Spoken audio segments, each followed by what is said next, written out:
Hi friends, taste ഹോമിൻ്റെ പുതിയൊരു വീഡിയോയിലേക്ക് എല്ലാവർക്കും സ്വാഗതം. എൻ്റെ വീഡിയോ കാണുമ്പോൾ എല്ലാവരും സബ്സ്ക്രൈബ് ചെയ്യണം കേട്ടോ. ലൈക്ക് ചെയ്യാനും ഷെയർ ചെയ്യാനും കമൻറ്റ് ചെയ്യാനൊന്നും മറക്കല്ലേ. നമുക്ക് മഴക്കാലമൊക്കെ ആയില്ലേ, നമുക്കൊന്ന് ഒരു ഉണക്കമീൻ കറിയും ഒരു വാട്ടുകപ്പ് വേവിച്ചതും ആക്കിയാലോ ഇന്ന്. കറി വെക്കാൻ വേണ്ടിയിട്ട് 2 പലകമീനാണ് എടുത്തേക്കുന്നത്.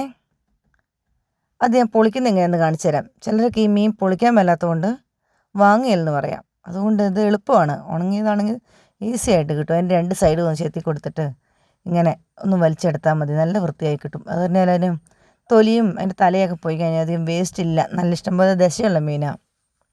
അത് നന്നായിട്ട് ഉപ്പ് ഇറക്കിയിട്ട് വറുത്താൽ നല്ല ടേസ്റ്റാണ്. പക്ഷേ വറുക്കുമ്പോൾ ഉപ്പ് കളഞ്ഞിട്ടില്ലെങ്കിൽ ഒന്നിനും കൊള്ളുകയില്ല.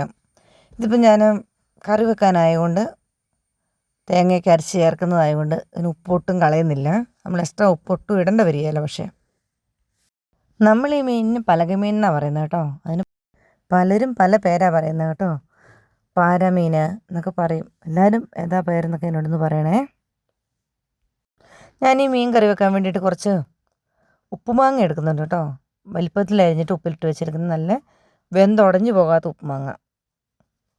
അത് ചേർത്ത് കഴിയുമ്പോൾ തേങ്ങയും കൂടെ ചേരുമ്പോൾ ഇത് നല്ല രുചിയാണ്. അപ്പോൾ നമ്മുടെ മീനൊക്കെ ഏകദേശം വെട്ടി റെഡിയാക്കിയിട്ടുണ്ട്. അത് നന്നായിട്ട് കഴുകണം.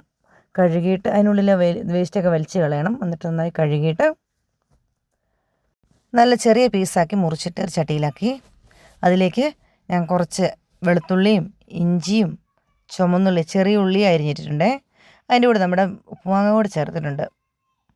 അതങ്ങനെ വെന്തുടഞ്ഞു പോകുന്ന ഉപ്പുമാങ്ങ അല്ല. അതുകൊണ്ട് അത് വെന്ത് കഴിയുമ്പം കൊഴുപ്പായിട്ട് അങ്ങനെ ഒരു കറി ലൂസില്ലാണ്ടായി വരില്ല. നല്ല ചാറൊക്കെ ഉണ്ടാവും. പിന്നെ ആവശ്യത്തിനുള്ള മുളക് പൊടി ഇട്ടു. 1 സ്പൂൺ മുളക് പൊടി ഇട്ടു. 1/2 സ്പൂൺ മഞ്ഞൾപ്പൊടി ഇട്ടു. പിന്നെ ആവശ്യത്തിനുള്ള വെള്ളം ഒഴിച്ചു. പക്ഷേ ഞാൻ ഇതിനകത്ത് വീഡിയോയിൽ വന്നിട്ടില്ല. ഞാൻ 2 കഷ്ണം കുടംപുളി കൂടി ഇട്ടിട്ടുണ്ടായിരുന്നു. കുടംപുളി ഇട്ടാൽ നമ്മൾ ഉണക്കമീനൊക്കെ കറി വെക്കുമ്പോൾ അതിന് കറക്റ്റ് ഒരു ടേസ്റ്റ് വരുള്ളൂ. മാങ്ങയുടെ പുളിയുണ്ട് എങ്കിലും കുടംപുളി കൂടി ഇട്ടിട്ടുണ്ട് കേട്ടോ. അത് ഏകദേശം ഒന്ന് വെന്ത് വന്നപ്പോൾ നോക്കുമ്പം അതിന് ഉപ്പും പുളി എരിവൊക്കെ കറക്റ്റാണ്. നമുക്കൊരു കുറച്ച് തേങ്ങ ഞാൻ ഒരു അരമുറിയോളം തേങ്ങ ചിരണ്ടിയിട്ട് നന്നായിട്ട് അരച്ചെടുത്ത് അതിലേക്ക് ചേർത്തു. അത് ചേർത്ത് കഴിയുമ്പോൾ നമുക്ക് ആവശ്യത്തിന് വെള്ളമില്ലെങ്കിൽ കുറച്ചും കൂടെ വെള്ളമൊക്കെ ചേർക്കാം. തേങ്ങ ചേർത്ത് വെക്കുന്ന കറിക്ക് എന്തായാലും ഇച്ചിരി കഴിയുമ്പോൾ പറ്റിപ്പോകാൻ ചാൻസ് ഉണ്ട്. അപ്പോൾ ആവശ്യത്തിനുള്ള ലൂസിന് കണക്കിന് വെള്ളവും കൂടി ചേർത്തു. തേങ്ങ ചേർത്തായതുകൊണ്ട് തന്നെ നമ്മളത് അധികം തിളച്ച് തൂവണ്ട. ഒന്ന് തിള വന്നു കഴിയുമ്പോഴത്തേനും കറി നമുക്ക് വാങ്ങാം.